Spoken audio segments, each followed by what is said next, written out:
The Jill's Office app is super simple to use. When you first open it, you'll first view all your action items. These are messages that the Jills will send to you after every call to let you know what's happened on that call. You will see a little red box on the bottom right if it's a new one that you have not opened yet. If you would like to view more information about any of the action items, simply click on the action item, and from there you can see the message that the Jill left about the call.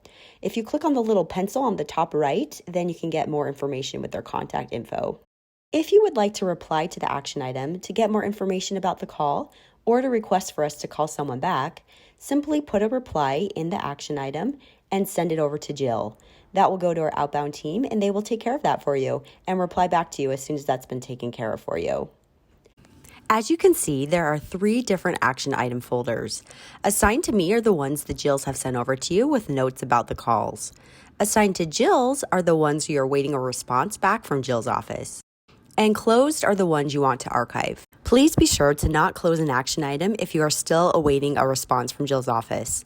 Closing it on your end also closes it on our end, meaning you need no further work done or response on that particular action item. The next tab over is your contacts. This is everyone who has called into your account that you can view. And then the next box over is your voicemails. From here, you can listen to any voicemails that come in after hours. And then finally, we have your settings where you can view more information in our Jill Hub.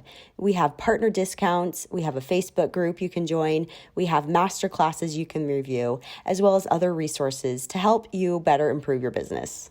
If you have any other questions about the app, feel free to reach out to your account manager. We're always happy to help.